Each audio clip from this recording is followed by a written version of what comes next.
2015년 미국의 크리스천 포스트라고 하는 잡지에서요, 미국에서 가장 영향력 있는 50개 교회를 선정해서 발표를 했습니다. 그때 1위를 한 교회가 캘리포니아에 있는 세들백 교회요. 세들백 교회가 미국에서 가장 영향력 있는 교회로 선정받은 이유는 교회 존재 목적에 충실했기 때문에 그렇습니다. 2002년 가을 이 세들백 교회가 40일 동안 특별한 일을 하나 합니다. 교회는 어떤 곳이어야 되는가 하는 특별 캠페인을 해요. 이때 이 교회에서 이런 일이 일어납니다. 1200명의 새신자가 등록을 하고요, 그 중에 671명이 세례를 받았고 예배 평균 출석 수가 2000명이 늘어났습니다. 이전에 예배만 드리고 그저 집으로 가고 교회에서 봉사 한 번 하지 않던 2200명이 교회 각종 봉사에 참여와 헌신을 시작했고, 이들 외에 3700명이 이듬해 연말까지 우리는 교회가 하는 일 중에 꼭 필요한 곳에 가서 헌신을 하겠다, 그런 서약을 했어요. 그리고 이 40일 동안에 무려 25,000명에 달하는 오이코스들이 40일 동안 교회 안에 있는 2,400개의 순과 소그룹 성경 공부에 참여를 했습니다. 어마어마한 일이죠.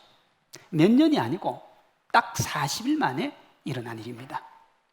세들백 교회는 이 놀라운 일이 일어난 40일을 목적이 이끄는 40일 캠페인이다 그랬어요. 교회가 존재하는 이유를 되새기고 그 목적에 합당하게 달려가기 위해 노력을 했다는 거죠. 세들백 교회가 40일 동안 성도들에게 교회가 존재하는 목적을 상기를 시켰습니다. 예수님의 부름을 받은 소명자로 그에 합당한 사명을 분명히 한 거죠. 그렇게 교회가 해야 될 일, 예수님의 은혜로 구원받은 이들이 해야 될 일에 대해서 가르치니까 놀라운 일이 일어났습니다. 2,000명 전도하려면 어떻게 해야 될까요? 정말 열심히 해도 안 돼요.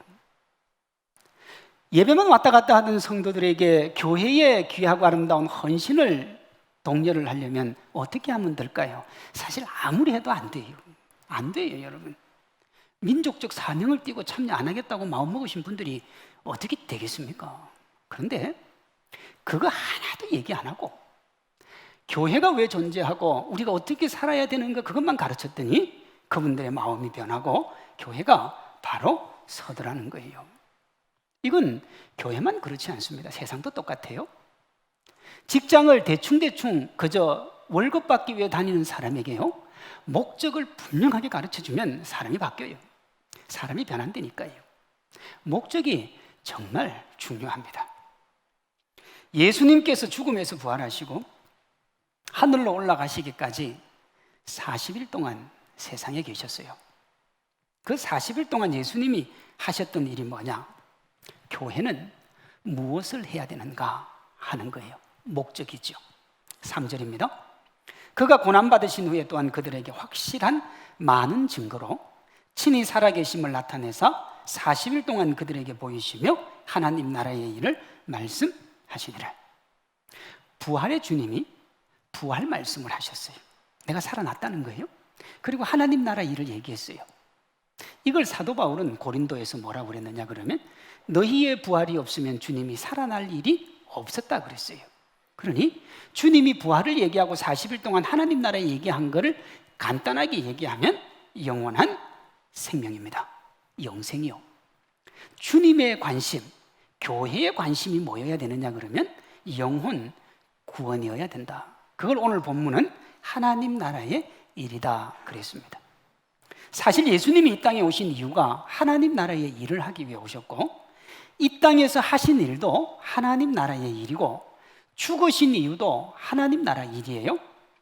죽음에서 부활하신 후에 십자가를 통해 이미 이루신 하나님의 나라, 그러나 아직 완성되지 않은 그 하나님 나라의 일을 말씀하셨어요.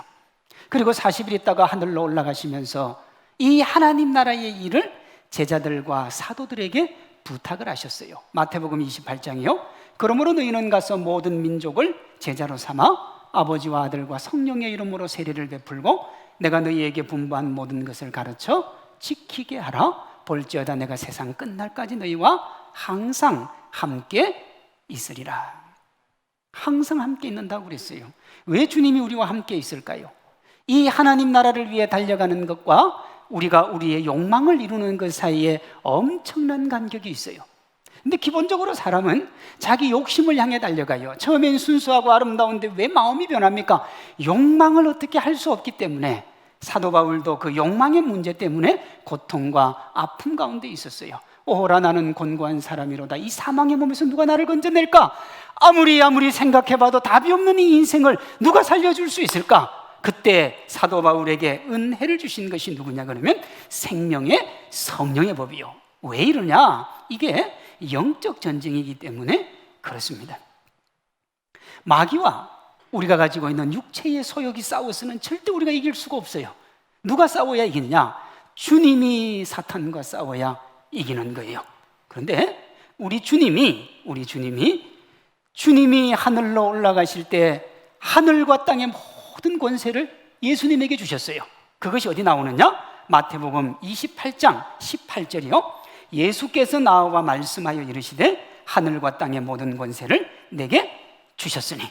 하늘과 땅의 권세를 주님이 받았어요. 주님이 받고 난 다음에 제자들에게 뭐라고 했느냐? 너희는 가서 모든 족속으로 제자를 삼아 아버지와 아들과 성령의 이름으로 세례를 주고 내가 너희에게 분부한 모든 것을 가르쳐 지키게 하라. 그런데 너희가 그거 할 때 아마 너희 힘으로 안 될 거야. 하늘의 힘이 필요하고 하늘의 능력이 필요할 거야. 그런데 내가 너희와 항상 함께 있을 거야. 함께 있다는 증거가 뭐냐 그러면 성령 하나님이요. 그것을 사도행전 1장 8절은 이렇게 말합니다.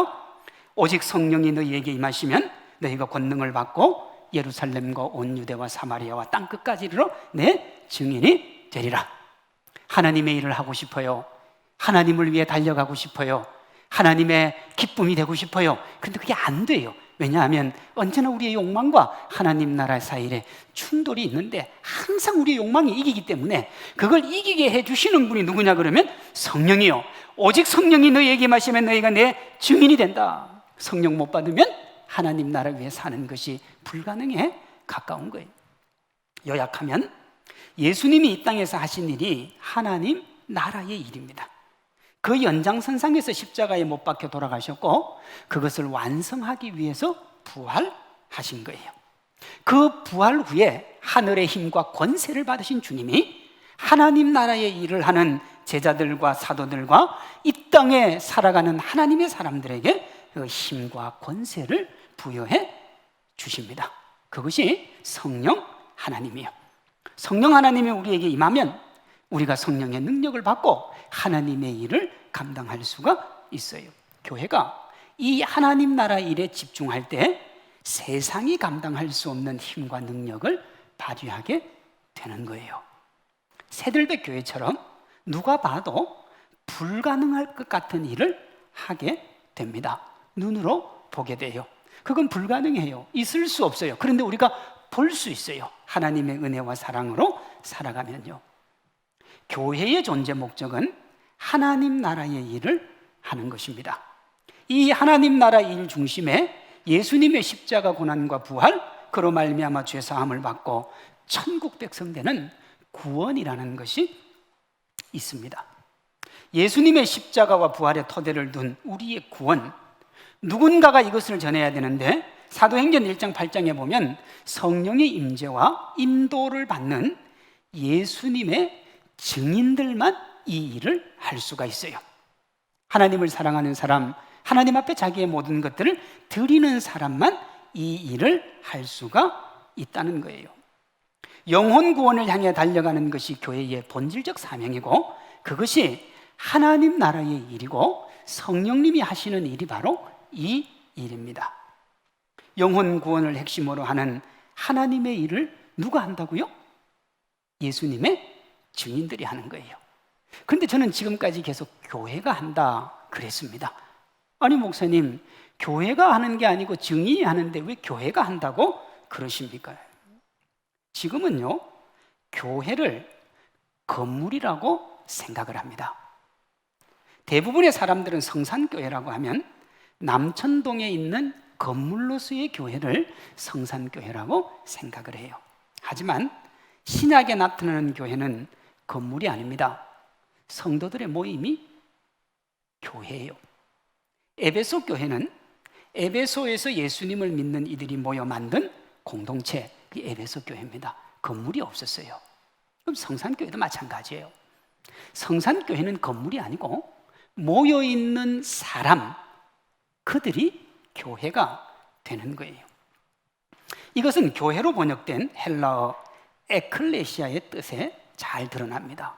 신약 성경에 교회라는 말이 많이 나오는데 그게 에클레시아예요. 뜻이 구별된 자, 구별된 자들의 모임, 그걸 교회라 그래요. 하나님의 나라를 바실레이아 그럽니다. 왕국이라는 말이에요.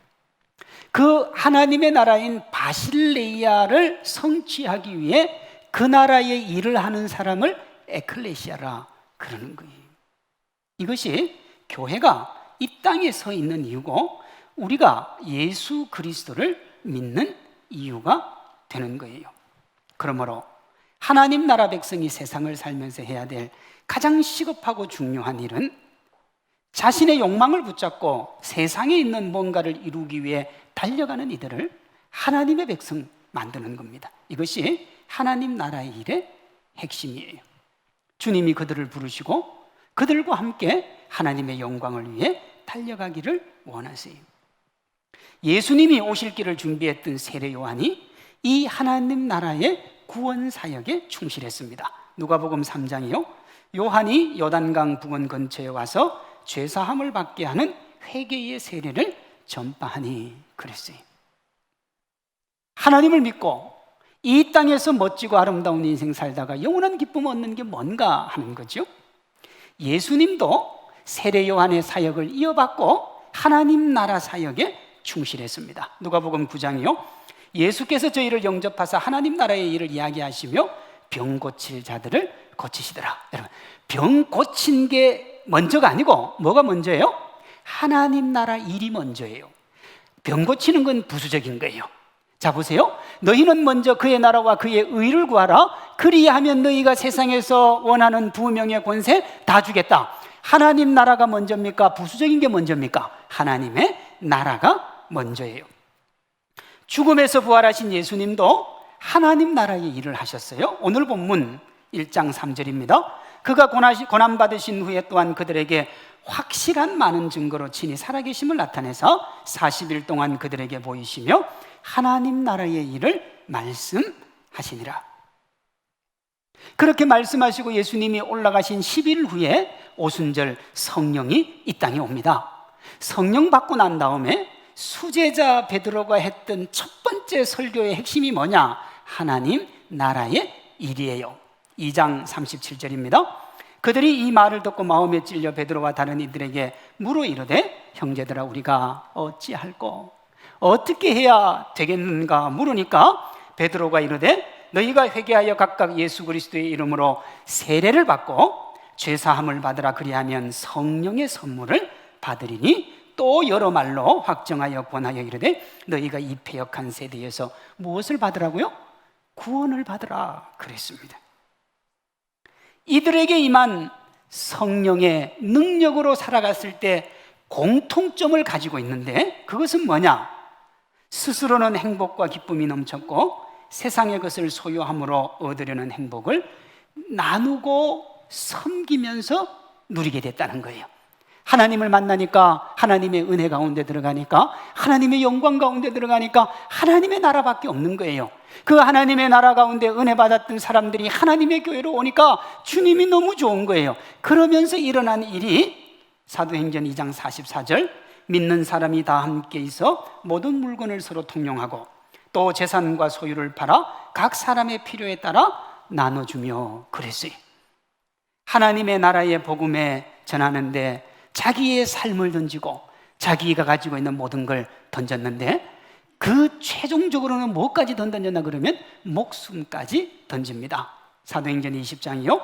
오직 성령이 각 성에서 내게 증언하여 결박과 환난이 나를 기다린다 하시나 내가 달려갈 길과 주 예수께 받은 사명 하나님의 은혜의 복음 증언하는 일을 마치려 하면은 나의 생명조차 조금도 귀한 것으로 여기지 아니하노라. 주님을 위해 살고 주의 은혜 가운데 다 내어놓고 주를 위해 마지막 남은 목숨까지도 버리고 살았어요. 이것은 사복음서와 사도행전뿐만 아니라 지난 2000년 기독교 역사에서 하나님의 일을 했던 모든 사람들이 가졌던 공통점이고, 제가 서론에서 소개했던 40일 동안 1200명의 새신자, 671명의 세례, 출석교인 2000명 전가, 2200명의 봉사자원, 3700명의 단기 선교 헌신, 25000명에 달하는 오이코스에 참여한 놀라운 역사를 만든 새들백교회도 예외가 아니에요. 그들은 하나님의 가족이 되고 하나님 나라 일하는 것을 기쁨과 행복, 만족으로 여기며 거기에 집중을 했어요. 그들이 40일 동안 달려갔던, 그리고 지금도 달려가고 있는 5가지 목표가 이렇습니다. 첫째, 우리는 하나님의 기쁨을 위해 계획되었다. 이 교회가 50일 동안 달려간 목표예요. 둘째, 우리는 하나님의 가족으로 태어났습니다.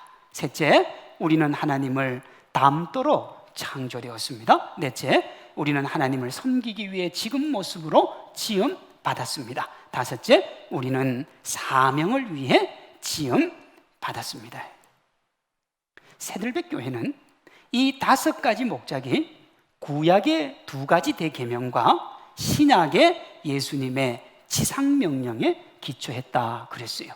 여러분, 구약의 2가지 대계명이 뭡니까? 마음과 목숨과 힘과 뜻을 다해 하나님을 사랑하고 내 이웃을 내 몸과 같이 사랑하라 하는 게 신구약 성경 전체예요. 그리고 예수님이 우리에게 주신 지상명령이 뭐냐 하면, 가서 모든 족속으로 제자를 삼아 아버지와 아들과 성령의 이름으로 세례를 주고 내가 너희에게 분부한 모든 것 가르쳐 지키게 하라. 그게 주님이 우리를 부르신 이유, 교회를 세우신 이유, 우리가 함께 믿음의 길을 걸어가게 하신 이유가 되는 거예요. 물론 우리가 인생도 힘들고 삶도 피곤하고 이런저런 문제로 하나님의 교회로 나왔을 수 있습니다. 그런 문제들 때문에 주님 앞에 나와서 기도하며 말씀 보며 신앙을 키워갈 수 있습니다. 그 모든 것의 정점에 뭐가 있어야 된다는 거예요? 영혼을 사랑하고 영혼을 구원하며 하나님의 은혜와 사랑으로 나아가고자 하는 기쁨이 우리에게 있어야 된다는 거예요. 예수님을 믿으면서 우리의 욕망을 내려놓는 법을 배우고 하나님의 은혜와 기쁨 속으로 들어가고자 하는 거룩한 하나님의 사람들이 되어야 한다는 겁니다. 이것 때문에 제가 지난주에 욕망에 대한 이야기를 계속 한 거예요. 우리가 하나님의 뜻과 하나님의 은혜, 하나님의 사랑 가운데 나아가지 않고 계속해서 세상의 것에 관심 기울이고 그렇게 살면 주님이 우리에게 이렇게 말씀을 하세요. 1장 6절입니다. 그들이 모였을 때에 예수께 여쭈어 이르되 주께서 이스라엘 나라를 회복하심이 이때니까 하니 이르시되 때와 시기는 아버지께서 자기의 고난에 두셨으니 너희가 알 바 아니요. 주님이 천국 얘기하는데, 영원한 나라 얘기하고 있는데 이 사람들의 관심사가 뭐냐? 이스라엘 나라요. 이스라엘 나라를 이 우리말로 바꾸면 자기 관심사요. 하나님, 내 인생은 어떻게 됩니까? 내가 하나님 앞에 간구하는 가정의 문제, 자녀의 문제, 제가 하나님 앞에 기도하는 저의 안타까운 문제는 도대체 언제 해결해 주실 겁니까? 자꾸 그 얘기를 하는 거예요. 보세요, 오늘도 주님은 이재선 목사를 세워가지고 우리의 존재 목적, 교회의 존재 목적, 하나님 자녀의 목적은 영혼 구원이다, 하나님의 나라를 위해 달려가는 것이다, 그렇게 얘기를 해도 우리는 앉아서 무슨 생각하느냐 그러면, 야, 저건 남 얘기고 내 가정의 문제는 어떻게 해결되나, 경제적인 문제는 어떻게 하냐, 자녀 문제는 어떻게 하냐, 자식 결혼도 시켜야 되는데 우리 자녀가 진급을 해야 되는데 그 문제는 어떻게 하느냐, 그렇게 계속 관심을 기울이면 주님이 뭐라고 하느냐 그러면, 그 때와 시기는 네가 알 바가 아니라. 여기서 7절에서 말하는 예수님이 말하는 때와 시기요, 때는 이겁니다. 객관적으로 흘러가는 시간을 의미하는 크로노스, 그걸 때라고 그래요. 시기는 주관적으로 개인이 느끼는 시간을 의미하는 카이로스요. 우리는요, 하루, 한 달, 1년과 같은 객관적인 시간의 연속인 인생, 그 크로노스를 살아갑니다. 살아가다가 우리가 어떤 특정한 사건이나 특별하게 의미가 있는 카이로스의 행복을 기대를 해요. 그저 평범하게, 그저 주어진 인생 아무 문제 없이 살아가는 게 아니라 우리가 살아가면서 어떤 예를 들면 대학을 가야 될 때 명문대를 가고, 직장을 들어갈 때 대기업을 가고, 예를 드는 거예요. 자녀가 결혼을 하면 좋은 자녀 낳고, 지금까지 부동산 광풍이 불 때 아파트를 수십 채를 그냥 이렇게 그저 한다든지, 이런 특별한 우리가 기쁨과 행복을 가질 수 있는 그 시간을 기대한다는 거예요. 그러니 보세요, 때와 시기에 관심을 둘 수밖에 없는 것이 인생 아닙니까? 크로노스의 시간 속에 성취와 행복을 누릴 카이로스를 길어 올리기 위해서 우리는 부단히 노력하고 달려가는 거예요. 주님이 뭐라고 해도 우리는 인생에 관심이 많고 우리가 어떤 사람이 될 것인가에 대해 고민이 많아요. 그런데 주님이 뭐라고 하시느냐? 그건 너희가 알 바가 아니요 그랬어요. 너희가 이 세상에서 얼마나 살지 그건 너희가 알 바 아니요. 너희가 이 세상에서 부를 얼마나 가질지, 명예를 얼마나 가질지, 네 자녀가 어떤 자리에 올라갈지 그건 네가 알 바가 아니요. 그럼 누구 거예요? 주님 거예요. 하나님이 우리의 인생의 길을 얼마나 하실지 하나님이 정하실 거예요. 그 인생 속에서 우리가 얼마나 많은 부를 가질지, 명예를 가질지, 권세를 가질지 하나님의 손에 달려 있어요. 그래서 주님이 뭐라고 하셨어요? 때와 시기는 아버지께서 자기 권한에 두셨으니 믿으시기 바랍니다. 내가 아무리 노력하고 달려간다고 되는 게 아니라는 거예요. 눈앞에 될 것 같지요? 이것만 잡으면 될 것 같지요? 눈앞에 바로 와 있죠? 안 돼요, 여러분. 안 된다니까요. 곧 잡고 곧 뛰어넘을 것 같은데 안 돼요. 나에게 있는 것이 아니라 하나님께 있어요. 근데 여러분 알고 있습니까? 하나님이 그거 너무 우리에게 주고 싶어 해요. 크로노스의 인생 속에서 우리에게 카이로스가 많기를 원해요. 부도 주기를 원하고, 명예도 주기를 원하고, 권세도 주기를 원하고, 그렇게 하나님이 우리에게 많은 걸 주고 싶어 해요. 그렇게 주시려고 하나님이 우리에게 뭐 하라고 하시냐 그러면 하나님 나라의 일을 생각하라는 거예요. 마태복음 6장에요. 너희는 먼저 그의 나라와 그의 의를 구하라. 그의 나라가 하나님의 나라잖아요. 그리하면 이 모든 것을 너희에게 더하여 주시리라. 거기서 말하는 이 모든 게 뭐라고 그랬어요? 솔로몬이 이 땅에서 누렸던 부명예 권세 다 주겠다고 주고 싶어 해요. 그런데 우리는 뭐냐? 하나님 나라 일에는 관심이 없고 그 잿밥에 관심이 많아요. 자꾸 그걸 향해 달려가요. 근데 주님이 뭐라고 하시느냐? 그건 너희가 알 바가 아니요. 네가 그걸 가지고 싶은 마음보다 내가 너에게 그거 주고 싶은 마음이 더 많은 거예요. 그러니 너희는 하나님의 나라 일을 구하면 내가 차고 넘치도록 쏟아부어 주겠다는 거예요.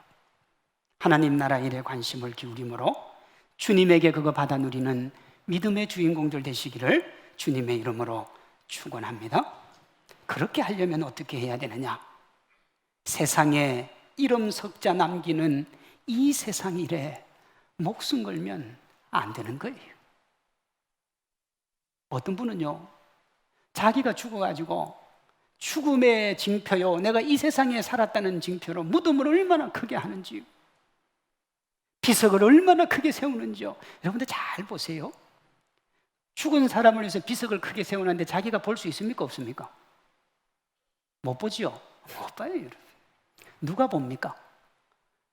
남겨진 후손이나 그 이웃 사람이 보지 자기가 보는 건 아니에요. 사실 자기하고 아무 상관이 없어요. 자기가 이 땅에서 열심히 한 것 정말로 보고 싶으면, 죽고 나서도 그것을 간직하고 싶으면 어떻게 하느냐? 이 세상의 것을 영원한 천국으로 가지고 갈 수 있는 하나님 나라의 일을 하면 돼요. 그러면 죽어서도 내가 뭘 했는지를 기억할 수 있어요. 그거 아니고는 이 세상에서 이름 석자 남겨봐야 자기는 모르는 거예요. 여러분이 가지고 있는 것, 여러분이 누리고 있는 것, 여러분이 사고하는 것, 하나님의 나라와 하나님의 영광을 위한 것이 되기를 소망합니다. 존 패들리라고 하는 사업가가 있었습니다. 그는 자신의 삶을 이렇게 얘기했어요. 나는 나 중심적으로 사는 것이 얼마나 큰 행복이요, 또 그 행복을 누리기 위해 내 인생을 살았다 그랬어요. 그의 인생을 보면 사업을 했는데 성공을 했어요. 성공을 하니까 돈이 너무 많으니까 어디 딱히 쓸 데가 없어요. 그래서 비싼 차를 사고 술을 하고 마약을 하고 그 마약 위에 성적인 방탕함을 즐겼습니다. 무절제하고 즐기며 사치스럽게 살았어요. 그렇게 누릴 때는 좋았는데, 돈을 쓸 때는 좋았는데, 쓰고 나서 집에 들어가면 공허하고 외로운 거예요. 힘이 들고 어려운 거예요. 기사가 하나 있었는데 아침에 나올 때 저녁에 들어갈 때까지 항상 기사가 운전을 했는데 불평이에요. 불평이. 자기 사장이 보니까 돈도 많고 가진 것도 많고 다 많은데 항상 불평밖에 안 하는 거예요. 더 재밌는 것 없나, 더 행복한 것 없나, 그렇게 찾는데 아무리 많이 가져도 만족을 못하니까 이 기사가 한 번은 사장님, 교회를 한번 가보시죠, 그런 거예요. 이분이 교회 가면 뭐 행복한 줄 알고 항상 교회 앞을 지나가면 교회에서 사람들이 웃고 나오고 즐겁게 나오니까 교회 가면 뭐가 있는 줄 알고 교회를 가봤는데 이분이 충격을 받은 거예요. 자신보다 가진 것도 훨씬 없고 세상에서 누린 즐거움과 쾌락도 없는 사람들이 너무너무 평안하고 즐겁게 신앙생활을 하는 거예요. 야, 이런 인생이라면 나는 예수님 절대 안 믿는다. 왜?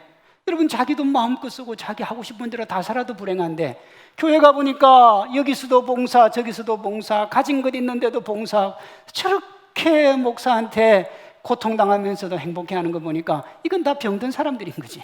자기는 그건 안 하겠다는 거예요. 그런데 어쩌다가 이 사람이 성령님한테 붙들려 버려요. 어쩌다가 그렇게 됐어요. 그렇게 예수님을 믿고 남들이 11조를 하니까 자기는 자존심이 있어서 나는 15조를 한다. 아니 11조가 아니고 11조의 1.5%, 15%를 하나님 앞에 헌금을 하기 시작을 했어요. 그렇게 헌금을 열심히 하니까 교회에서 어느 날 우간다로 단기 선교를 가는데 이 사람 보고 같이 가자고 그런 거예요. 이 사람이 생각을 해보면 영국 사람인데 우간다가 뭐 그게 어디, 참 지금도 우간다 보면 참 우갑니다. 뭐 어디 가는지 몰라도 우가요. 갔는데요, 그 마을에서 감자를 한 포대를 캐가지고 자기한테 선물로 준 거예요. 이 부자가 감자가 뭐가 필요하겠어요. 근데 알아보니까 이 우간다에서 감자는 비싼 거예요. 마을 사람들이 다 힘을 합쳐서 감자 한 포대를 준 거예요. 그거 받아들고 묵상을 하다가 어느 날 하나님으로부터 음성을 하나 듣는데, 네가 가서 네 재물과 모든 것 가지고 우간다 사람을 좀 섬겼으면 좋겠다 하는 내면의 음성을 들어요. 하나님의 음성을 들었더니 이 페들리는 16세기 풍의 아름다운 정원주택을 팝니다. 승승장구하던 컨설팅과 마케팅 사업을 다 팔아요. 최고급 자동차, 자기가 있는 모든 재산을 다 팔아서 우간다 시골의 전통적인 흙집에 살며 가난한 사람들을 돕기 시작해요. 그는 그 우간다 사람들에게 의료 서비스, 깨끗한 식수, 좋은 학교를 제공하고 영국에서 자기처럼 정말 형편없이 살아가는 인생들을 향해서 젊은이들에게 한 달 동안 그곳에 와서 단기 선교를 시켜주며 살아가는 인생이 뭔가에 대한 것들을 가르치기 시작을 합니다. 그가 예수님을 만나기 전이나 만나고 후나 돈은 아낌없이 썼어요. 예수님을 만나기 전에 쓴 돈은 뭐냐 그러면 그 쓰면 쓸수록 공허함과 답답함이 몰려왔는데, 예수님을 믿고 난 다음에 쓴 돈은 자기에게 행복과 기쁨을 가지고 왔어요. 그가 이렇게 말했습니다. 돈을 줬던 삶을 그만두고 내가 사랑하는 하나님과 그분이 깊이 사랑하는 사람들을 섬기기 시작했습니다. 물질적으로 가난한 우간다 사람들과 내가 이곳에 데려온 영적으로 가난한 영국 젊은이들을 섬기기 시작했지요. 이 일이 너무도 즐거워요. 그랬어요. 행복하대요. 가난하고 소외된 사람들에게 자기가 가진 전부를 내어놔도 즐겁고 행복하대요. 왜 그럴까요? 그것이 하나님 나라의 일이기 때문에. 하나님이 보내주신 성령의 은혜와 사랑을 받은 하나님의 사람이 누리는 기쁨이에요. 여러분들 교회 생활을 하다가 보면 정말 교회에 헌신하는 사람들이 있잖아요. 우리 교회도 있어요. 충성하고 헌신하고 때되면 교회 오고 때되면 하나님 섬기고, 참 보고 있으면 애처로울 수 있어요. 저 사람은 뭐가 답답해서 저렇게 교회 가서 저렇게 열심히 하나. 근데 그분 얼굴을 보시면 행복해요, 즐거워요, 기뻐요, 감사가 있습니다. 그 이유는 하나님의 나라가 그의 안에 있기 때문에 그렇습니다. 우리 자신은 보잘것없고 아무것도 아닌 것처럼 보일 수 있어도, 우리가 가진 것이 초라할 수 있어도 하나님께 붙들리면 위대하고 크고 대단한 일 하게 될 줄로 믿습니다. 물이 깊으면 각종 고기가 모이고 산이 깊으면 각종 동물이 모인다는 말이 있습니다. 자신의 힘과 능력으로 사는 인생을 성령의 힘과 능력으로 살아가는 인생과 비교하면 얕은 물에 살고 나지막한 동산에 사는 것과 같습니다. 여러분, 얕은 물에 살고 나지막한 동산에 살면 모이는 것이 뻔하고 그냥 그렇게 살아가는 거예요. 물이 얕아요. 그냥 개울가예요. 근데 거기 고래가 들어올 수 있습니까? 못 들어옵니다. 살고 싶어도 살 수가 없어요. 산이 얕아요. 토끼는 살 수 있겠죠. 거기 호랑이가 살 수 있습니까? 못 살아요. 호랑이가 견딜 수가 없어요. 하나님의 은혜, 하나님의 사랑, 하나님의 능력 가운데 있는 교회가 깊은 산과 깊은 물과 같은 겁니다. 누구라도 다 받아낼 수가 있어요. 얕으면, 낮으면 작은 아픔도 크게 보이고 별 문제 아닌 것도 엄청나게 보입니다. 그릇이 작기 때문에 그렇습니다. 근데 분란이 많은 교회, 어려운 교회, 힘든 교회 왜 힘든 줄 압니까? 가서 한번 보시면 진짜 말도 안 되는 것 같고 얼마나 문제를 키우는지 몰라요. 그 능력이 보통이 아닌 사람들이 모여있는 교회가 그런 교회예요. 진짜 아무것도 아닌데 대단하게 만들어버려요. 정말 별것 아닌데 대단하게 만들어버려요. 대단하게. 이번에 국회 보니까 어떤 국회의원이 원피스 입고 왔는데 저는 막 그거 갖고 문제 삼는 것도 웃기고 그 국회의원도 웃깁니다. 뭘 원피스 가지고 뉴스를 만들어요. 본인이 일을 열심히 해야지. 여러분, 얕은 교회, 낮은 교회 어떤 교회냐? 진짜 아무것도 아닌 것 같고 일을 만들어요. 자꾸 크게 해요. 그러니까 하나님의 나라 옆에는 가보지도 못해요. 사랑하는 성도 여러분, 한번 우리 자신을 한번 되돌아보세요. 나는 주의 나라, 주의 영광 앞에 살면서 크고 깊은 강이요 산인가? 아니면 나는 그냥 개울가에 발 담그고 있어서 나를 힘들게 하면 다 배척하고 물리치고 거부하고 그렇게 살아가는 참 그런 인생인가? 하나님의 나라 일을 하는 사람, 하나님의 교회는요 깊어요, 커요, 아름다워요. 이 세상에서 이름 석자 남기기 위해 세상의 성공과 명성을 추구하는 이와 온 우주 만물보다 크신 하나님이 통치하시는 하나님 나라 백성으로 그 나라를 위해 사는 이는 크고 넓게 봅니다. 삶의 자세가 달라요, 여러분. 삶의 기준이 다릅니다. 우리 성도님들, 그 넓이와 그 깊이가 있습니까? 자신의 욕망을 뛰어넘어 전능하신 하나님께로 향하고 있습니까? 여러분 자신을 한번 되돌아 봤을 때 예수님이 그것은 너희가 알 바가 아니요 라는 그 책망을 혹시 들을 만한 자리에 있지 않습니까? 제가 부교육자 시절에 전도 축제를 하는데 어떤 집사님이 저를 찾아왔어요. 그분 말씀의 핵심이 이거예요. 우리 교회가 지금보다 더 클 필요가 있느냐는 거예요. 세상의 모든 교회가 대형화될 필요도 없고 우리 교회는 이 숫자로 지역사회에 역할을 다 하면 되는데 우리가 굳이 사람 끌어모을 필요가 있냐는 거예요. 제가 듣고 보니까 그분 말이 다 맞아요. 큰 교회가 되는 것이 옳은 것도 아니고 현재 처한 위치에서 빛과 소금의 역할을 잘하면 되는 게 맞아요. 모두 옳은 말이고 성경적으로도 타당한 말인데 저는 제 마음이 허전하고 멍해졌습니다. 여러분, 교회 누구 거라고요? 하나님 거예요. 교회 존재 목적이 뭐라고요?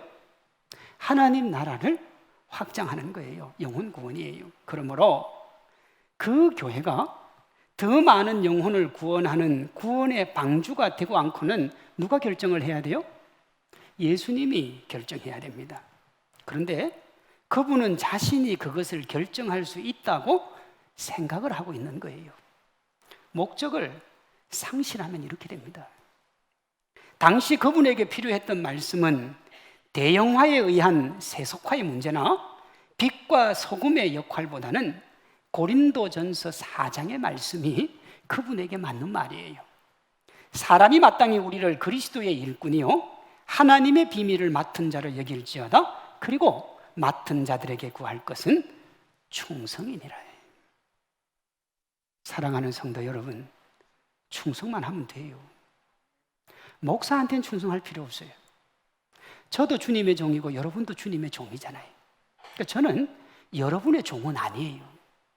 저도 주님의 종, 여러분도 주님의 종이에요. 그러니 우리 모두 누구에게? 예수님에게 충성만 하면 돼요.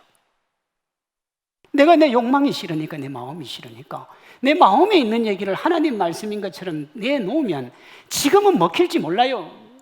지금은 이해를 시켜줄지 몰라요. 그런데요, 천국 문 앞에 이르면 그때 그거 다 주님이 물어볼 거예요. 네가 하나님이냐? 그게 네 교회냐? 왜 내 교회를 네 마음대로 하느냐? 여러분, 목사로서 저는 그게 무서워요. 그런 목사님들이 적지 않잖아요. 이 교회는 하나님의 교회요, 하나님의 영광과 하나님의 나라를 위해 달려가야 될 거룩한 하나님의 것인 줄로 믿습니다. 우리는 그 주님 앞에 성령의 충만함을 받고 모든 물고기가 들어와서 쉴 수 있는 깊은 강이요 모든 동물들을 품을 수 있는 산이 되면 되는 거예요. 누가복음 4장에 예수님의 첫 번째 사역이 나오는데 그 내용이 하나님 나라의 도래의 선언입니다. 4장이요, 주의 성령이 내게 임하셨으니 이는 가난한 자에게 복음을 전하게 하시려고 내게 기름을 부으시고 나를 보내사 포로된 자에게 자유를, 눈먼 자에게 다시 보게 함을 전파하며 눌린 자를 자유롭게 하고 주의 은혜의 해를 전파하게 하려 하심이라 하였더라. 이에 예수께서 그들에게 말씀하시되 이 글이 오늘 너희 귀에 응하였느니라. 예수님이 한 첫 번째 사역이에요. 하나님의 나라요. 예수님이 공생의 3년 동안 이 구원 사역에 매진을 하셨어요. 마태복음 11장이요, 수고하고 무거운 짐진 자들아 다 내게로 오라 내가 너희를 쉬게 하리라. 그리고 구원 사역 완성하시기 위해 십자가에 못 박혀 죽으시고 부활하신 후에 제자들에게 이 일을 해달라고 부탁을 하셨어요. 오늘 본문입니다. 40일 동안 그들에게 보이시며 하나님 나라의 일을 말씀하시니라. 하나님은 우리 각자가 성령의 임재와 인도를 받아서 이 땅에서 우리의 삶이 지속되는 동안 내 주변에 있는 오이코스들에게 제자를 삼고 그들에게 세례 주고 하나님 자녀로 살아가는 거룩한 하나님의 일 감당하기를 원하십니다. 죽은 물고기는 물의 흐름에 따라 움직이고 살아있는 물고기는 해류를 거슬러서 헤엄을 치는 거예요. 목사님, 세상이 이래요. 지금은 코로나19 상황이라서 우리가 할 수 있는 것이 없어요. 맞습니다, 여러분. 우리가 할 수 있는 게 아무것도 없어요. 그러나 우리 주님이 하실 수 있는 것은 차고 넘치는 줄로 믿습니다. 우리가 일하는 게 아니고 주님이 일하시는 거예요. 주님이 우리를 붙들어 가시는 거예요. 우리는 성령의 충만함 가운데 하나님께 붙들려 하나님의 일을 하면 되는 겁니다. 욕망을 따라 움직이는 생명력 잃은 힘없는 크리스찬이 아니라 성령님께 붙들려서 예수님이 맡기신 하나님의 일을 향해 달려가는 우리 각자와 성산교회 되시기를 주님의 이름으로 축원합니다.